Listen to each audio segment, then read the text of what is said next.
Hello guys, सब लोगों का स्वागत है मेरे एक और नई वीडियो में। तो एक भाई ने कमेंट किया था कि जो हमें जो गियरों के हिसाब से अपनी जो कार में एक्सीलरेशन जो कितना देना चाहिए,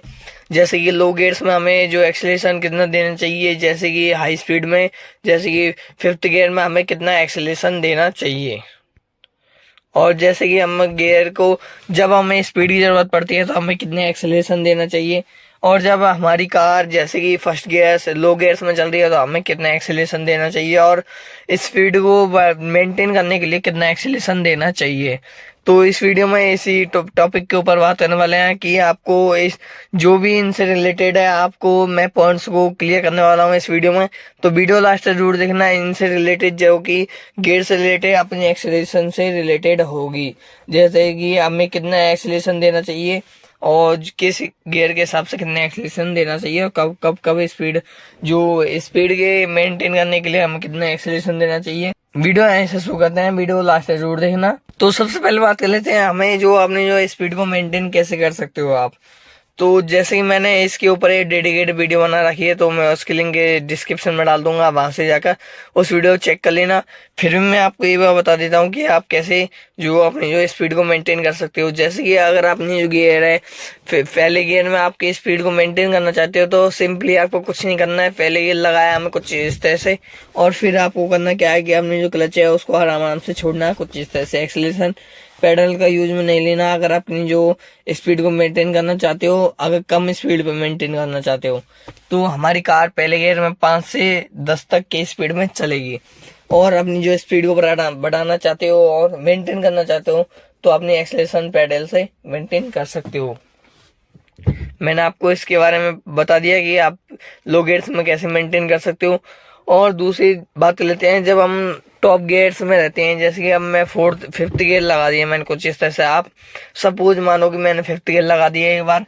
अब फिर मैं क्या करूंगा, अपने जो क्लच पेडल पे से अपना पैर ढालूंगा कुछ इस तरह से, और फिर क्या करूंगा, जैसे कि मुझे 60 की स्पीड पे जाना है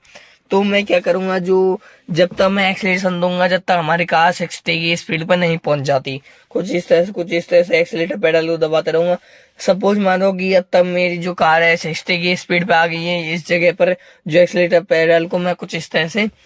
होल्ड करके रखूंगा जब, और मेरी कार 60 की स्पीड पे मेंटेन रहेगी, और हमें कम स्पीड की जरूरत पड़ेगी तो मैं क्या करूंगा, अपनी जो एक्सीलेटर पेडल से कुछ इस तरह से पैर को हटा लूंगा, और फिर हमारी स्पीड है वो डाउन होती जाएगी। और हमें स्पीड की जरूरत पड़ने पर मैं क्या करूंगा, जो 60 से और ज्यादा एक्सेलरेशन पेडल का यूज मिलूंगा कुछ इस तरह से। तो जितने की मुझे स्पीड की जरूरत है तो उतने तक ही मैं एक्सेलरेटर पेडल को होल्ड पे रखूंगा, तो हमारी स्पीड है वो मेंटेन रहेगी। तो आप कुछ इस तरह से अपनी जो कार की स्पीड को मेंटेन कर सकते हो।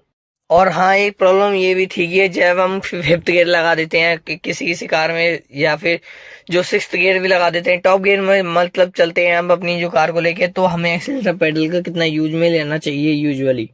तो इसको भी मैं क्लियर करने वाला हूँ, स्मिथ को भी। तो अब बात कर लेते हैं कि हमें जो लो गियर्स हैं, जैसे कि फर्स्ट गियर है और या फिर सेकंड गियर में,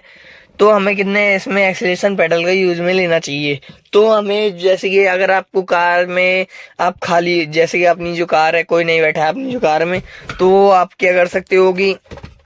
जो अपनी जो कार का एक्सीलरेटर पेडल, अगर आप अपनी जो कार को भगाना नहीं चाहते, जैसे कि अपनी स्पीड को, कार की स्पीड को नॉर्मल रखना चाहते हो, तो आप क्या करना कि जो आपने जो एक्सीलरेटर पेडल है, मेरे कार में आरपीएम मीटर नहीं है, अभी आप देख पा रहे हो क्योंकि मेरी कार, इस कार में आरपीएम मीटर नहीं आता है, तो आप अपनी जो कार का एक्सीलरेटर पेडल है वो आरपीएम मीटर से पता लगा सकते हो। तो हमें जो नॉर्मली 1000 या फिर 1500 तक अपने जो लो गियर्स में आरपीएम को रखना चाहिए। अगर आप इससे ज्यादा एक्सेलरेशन पेडल का यूज में लोगे तो हमारी कार बहुत ज्यादा शोर मचाएगी, और फिर फ्यूल एफिशिएंसी भी बहुत ज्यादा घट जाएगी। तो इसलिए आपको लो गियर्स में ज्यादा एक्सेलरेशन पेडल देने की जरूरत नहीं है, और अपनी कार को आप नॉर्मली चलाइए।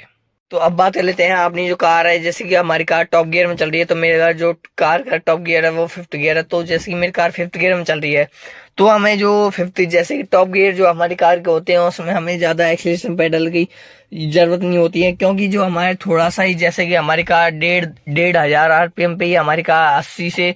100 तक चली जाती है बड़ी ही आराम से। तो हमें इतने ज़्यादा एक्सीलेंटर पेडल का यूज में नहीं लेना चाहिए, जो फिर जैसे कि अपनी जो कार की स्पीड को मेंटेन करना चाहता है या फिर नॉर्मल रखना चाहते हो, तो आप अपनी जो एक्सीलेंटर पेडल का इतना यूज में ना लीजिए। तो वीडियो में खत्म करते हैं। वीडियो देखने के लिए धन्यवाद। Thank you so much.